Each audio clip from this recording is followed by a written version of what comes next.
Hello there, Lindsay here, the Frugal Crafter. Guess what? I have been on YouTube for 10 years. Holy cow, I just realized that a couple days ago that it was going to be 10 years on YouTube in a few days, and I was just like, oh my gosh, and I thought, why did I do a video about that? That's such a cool topic. I mean, how many people stick it out for 10 years, uploading almost daily and have thousands of videos and just, you know, what kind of glutton of punishment, what other glutton for punishment is there out there that they would do this over and over again for 10 years? That's me, folks.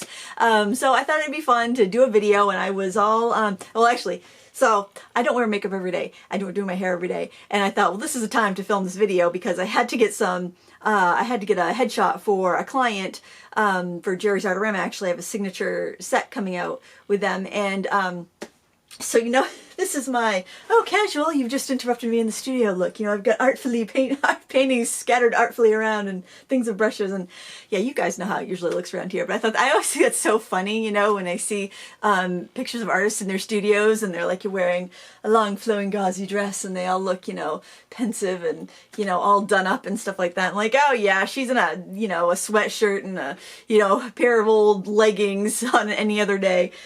Because I totally know how that is. But so I thought that was funny. That's a brief aside. Anyway, 10 years on YouTube. I have no idea how this video is going to go. It's going to be rambly. I'm just going to warn you right off the bat. I don't know if this is going to be an inspiring story or a cautionary tale. So take your pick. I figure pretty much the only people that are going to watch this video will be other YouTubers.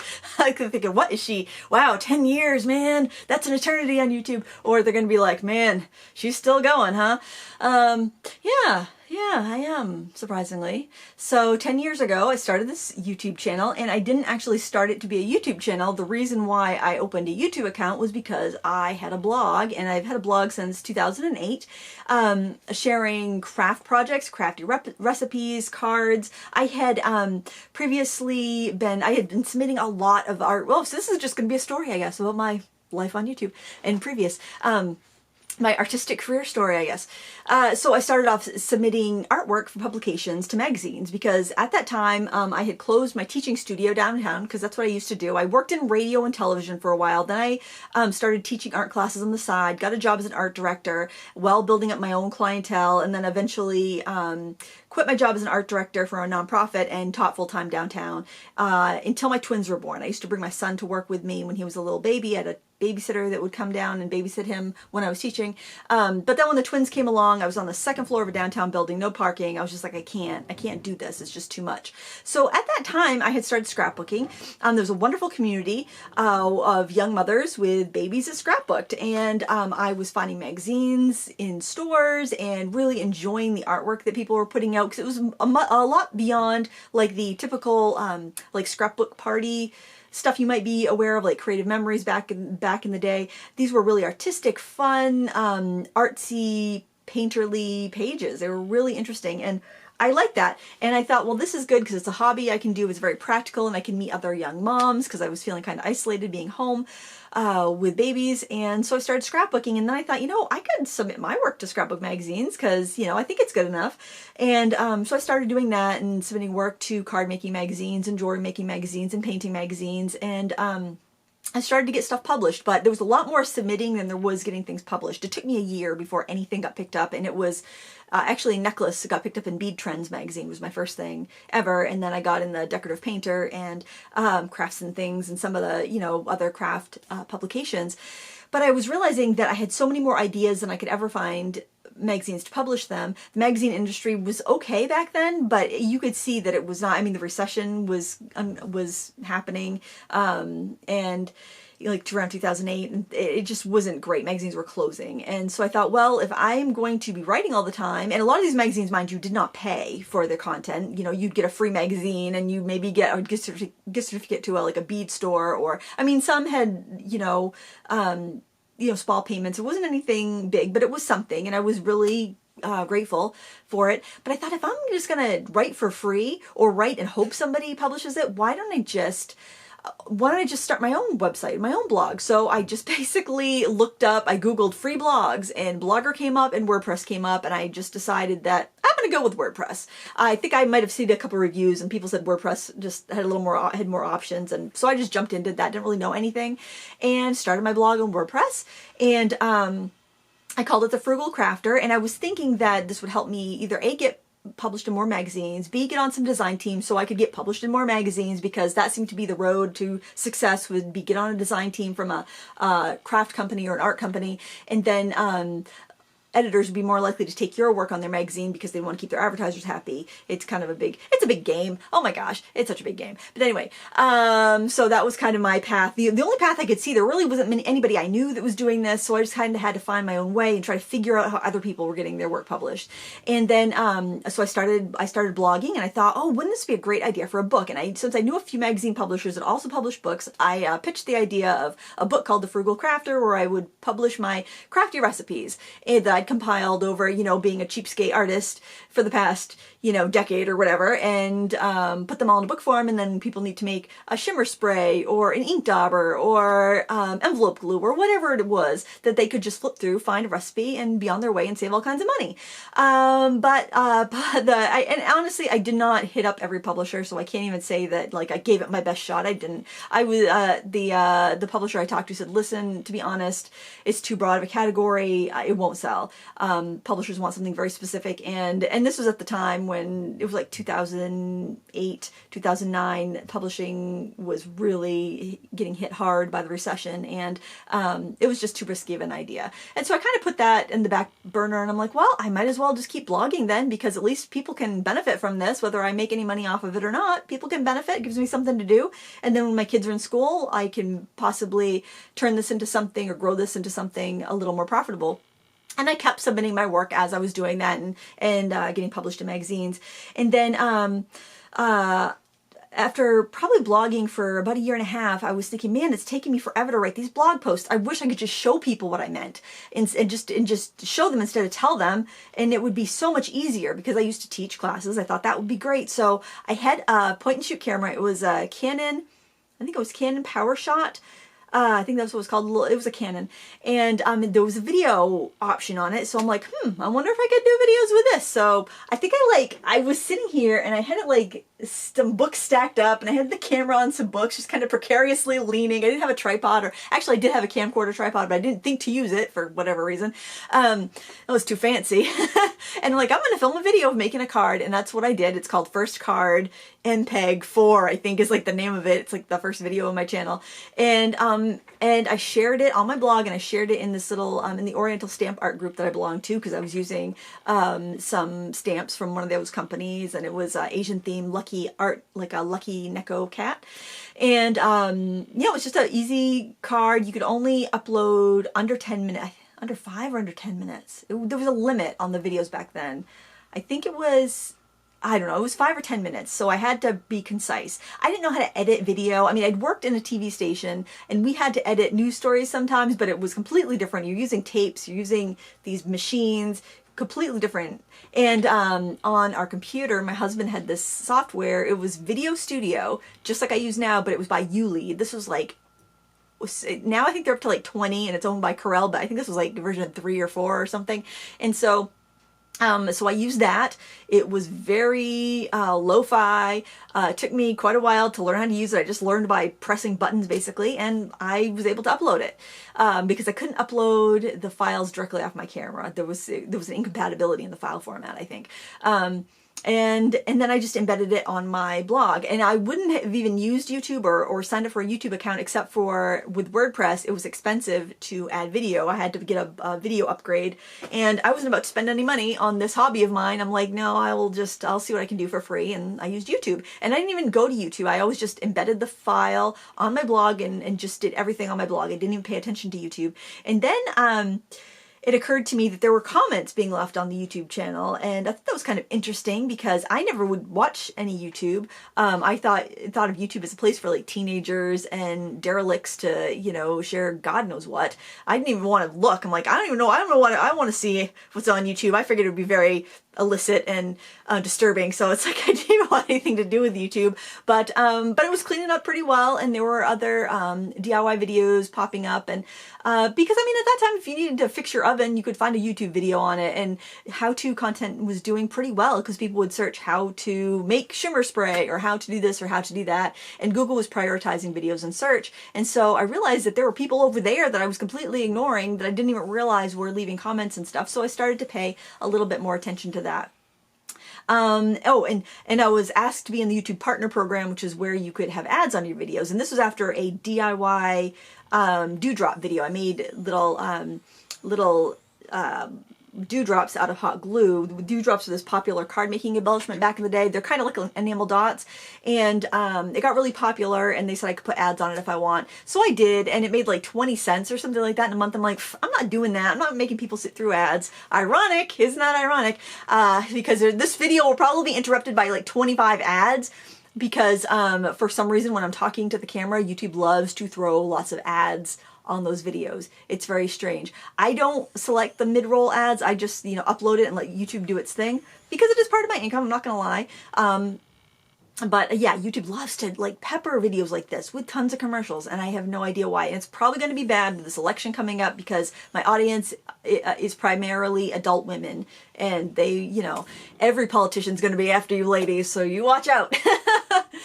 Oh boy.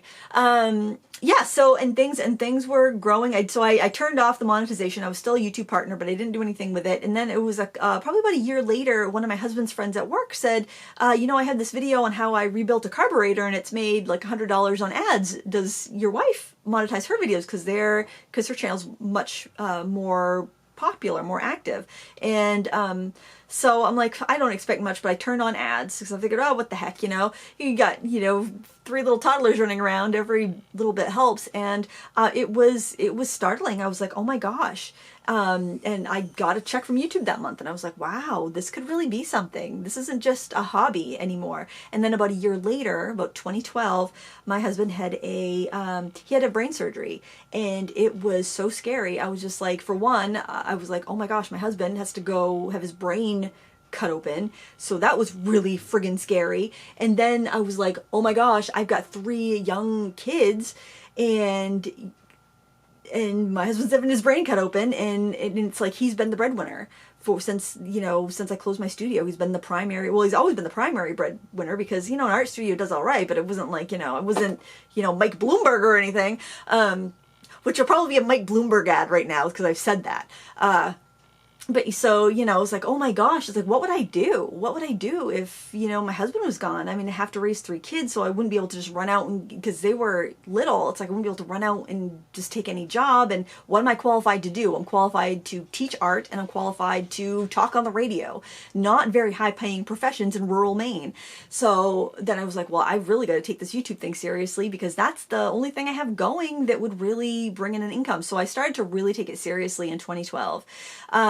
And I started releasing daily videos, and it could be something simple like a technique. It could be something simple like a card, or it could be a little watercolor. I started doing watercolor videos at that point because I was doing small watercolors on watercolor cards to kind of relax from the stress of all the health stuff.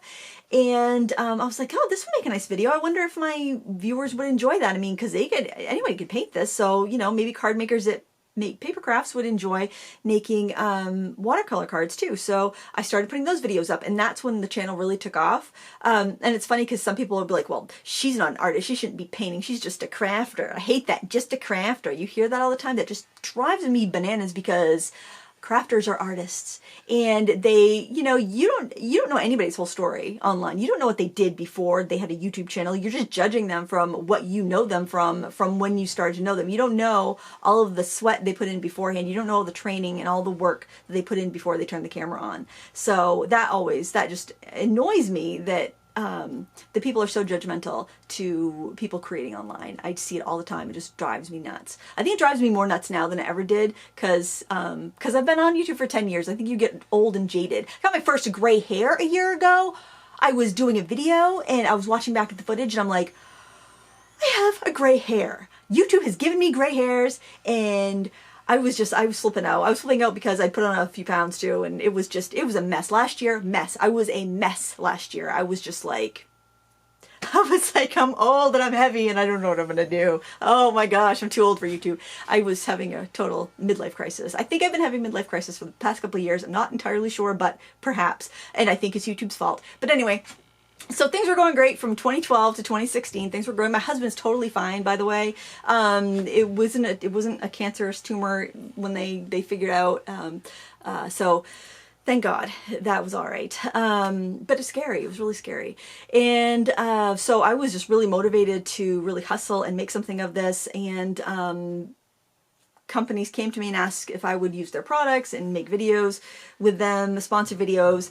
And that was great. That was like, oh my gosh, you really can make a living doing this. So that was where I kind of figured out that it could actually be an income. And I think it was 2016, Craftsy approached me. They're now Blueprint to do a course in Denver. So I went to Denver, filmed a class for their website. And that's when I realized, wow, I could actually teach courses online. People would actually pay for me to spend time with them and do in-depth courses that don't, like in-depth videos that don't do well on YouTube because they're too long.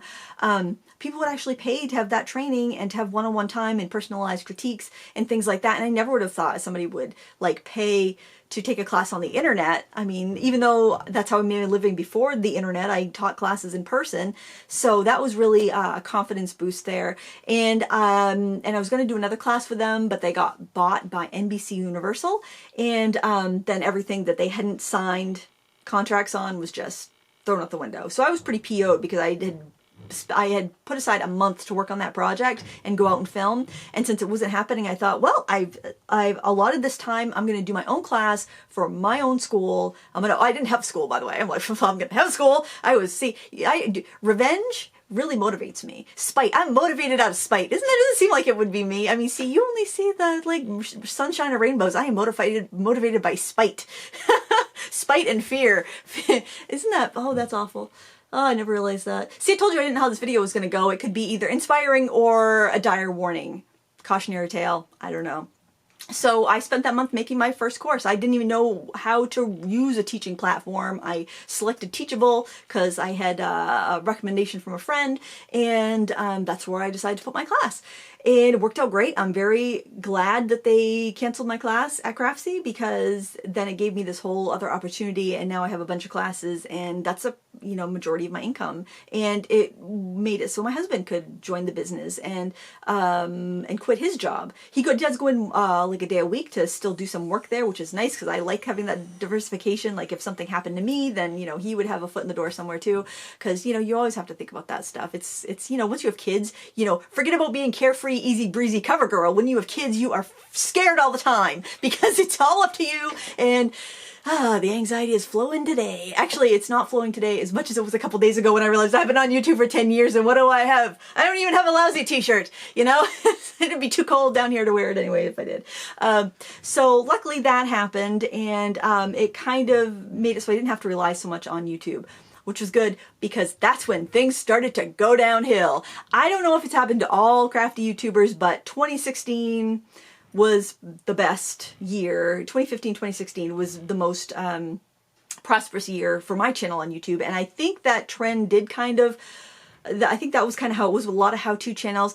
But after that, it's been kind of like a slow descent, which has been very scary. So at first, when I noticed a slow descent, I started to hustle twice as hard. I started working harder, putting out more videos, just spending so much time online. I developed a back problem. I was spending so much time either standing at my table, crafting and filming, or sitting at a chair in front of the computer editing, that I had permanent low back pain. I couldn't touch it with anything. I didn't know what was going on. My doctor didn't know what was wrong. It was stress, I'm pretty sure. But it was like 2 years I had severe low back pain. And it was once I started, it was probably about the time Jason joined me in the business, and he could take some of the editing off my shoulders, and I could get up and exercise more and move around more, that the pain subsided. But it was like 2 years. I was like, oh my God, do I have back cancer? Is that even a thing? What is wrong with me? What has gone wrong? I do not know. I went to 2 doctors. They had no idea. So it's like, it's all in my head. It's psychosomatic. I don't know. And it was, and the stress of I'm working harder than I ever worked before, and my numbers are going down. My views are going down. My watch time's going down, because that's how you are recommended on YouTube, is how many views and mostly watch time, how much watch time your channels are getting. And if your channel is not getting watch time, then it's going to recommend your videos less. YouTube will recommend your videos less to people. And there was I was feeling very sorry for myself. I was feeling very ashamed. It's like I've managed to amass all these subscribers, but I can't get them to watch anything. I mean, even now I have almost 500,000 subscribers, but a lot of videos don't even break 10,000 views, which sounds like a lot. And I don't want to sound ungrateful because that is a lot. That's a lot of people. That's a lot of views. But when you've been doing it for 10 years and you've been building, to constantly see your view numbers go down per video, like I used to get about 1.3 million views a month. Now it's more like 500,000 or 600,000, if that. And watch time used to be 700, was it 7 million minutes. Now it's like 4 million minutes in 28 days, I think. So yeah, it's like almost, it's like gone down in half pretty much. So yeah, that was like really, really stressful. And I know I shouldn't really pay attention to those numbers, except when you log on, that's the number they throw right in your face as soon as you log on. So it's like you can't avoid it. And then I started going in, and this is bad. I don't recommend doing this, guys. If you're a YouTuber, I don't recommend doing this at all. I've stopped doing it because it's so damaging to my psyche. Clicking on a video and then clicking on that video's analytics and then seeing how many subscribers that video has cost you. So like I was having a negative, every new video I put up, I would lose more subscribers than I would get. So I'd have like negative 21 subscribers on that video, upload a video of negative 47 subscribers, negative 12 subscribers. It's like, what? Why? Somebody, I have actively disgusted somebody so much that they have actively chosen to never see a video of mine again, and they've hit that unsubscribe button. I was just like, I was freaking out. That was part of my midlife crisis last year. I'm not sure if I'm completely over it or not, but you know, that was part of it. And I was just like freaking out. It's like people are actively unsubscribing when I put a new video up. I'm like, I should probably just not even upload another video. Just let the channel just do its own thing, and it would probably do better than me actively having anything to do with it. So I was just freaking out. So that's why it's like I almost didn't want to make a 10-year video, because then I'm just going to be like, oh, it's terrible, guys. Yeah. Yeah, when people ask me, when people say, I'm thinking about starting a YouTube channel, do you have any advice? And my advice is, honestly, depending on the day that you ask me that, could possibly be don't. It's a bad idea. Don't do it. Which is so sad and so discouraging. But I think since I didn't start a YouTube channel to make a living from it, I started it as a tool to teach people on my blog that, you know, it was fine. I didn't even bother about the numbers because I didn't even know there were numbers to look at. So I think if you do get in and you want to have a channel, I would say don't even look at your analytics. And this is like complete opposite advice from anybody that knows anything about YouTube, but I think it's very mentally harmful to worry about your numbers, and I try not to look at them because it doesn't do any good. If I do make these knee-jerk reactions from what I see, what I think people want, it never works out right. I've got to be, you know, you have to be yourself, because that's why people subscribe to you. And if you're trying to like game the system, or if you're trying to do what you think people want you to do, it just doesn't work. And if you're constantly living for somebody else and doing these videos for other people, then you're not going to enjoy it. And then what's the point of being a YouTuber or having a YouTube channel if you don't enjoy it? Because you can go work at a bank and make more money. You can go do just about anything else and be more secure and not, you know, work 24 hours a day and not worry 24 hours a day. You could just like go to work, do your job, do what you're told, come home and be at home and get a check at the end of the week. You know, can you imagine? Get a health insurance plan. Your company pays a majority of, you know, I mean, you got a net, you got a safety net, but that's not for everybody. So yeah, I'm on YouTube like all the other crazy people, like everybody that you went to school with that was a class clown, you know, we're all on YouTube. That's what YouTube is made of. That is all of us. Yeah, the people that can't do anything else have no other marketable skills. We have YouTube channels. That's what we do. So 10 years, yeah, that's, I keep looking at the screens. I'm like, how much time do I have left? I really don't want to edit this. I still don't like editing videos 10 years later. But that's it in a nutshell. I don't know if I'll be doing this for another 10 days, let alone another 10 years, but I'm taking it one day at a time. As long as I enjoy doing it, I'll be here. And just, if you know, don't burn yourself out. If you're on YouTube, enjoy it or don't bother, because seriously, there's a heck of a lot easier way to make a living than being a YouTuber. But I've made it for 10 years. I'm glad you joined me. I hope you stick around, because I got some more videos in me. I don't know how many, but I got a few more anyway. So that's that. I didn't know where I was going to go with this, and I think this is a great way to wrap it up. I still don't know if it's a cautionary tale or if it's an inspiring story, but there it is. Thanks a lot for watching, and until next time, happy crafting.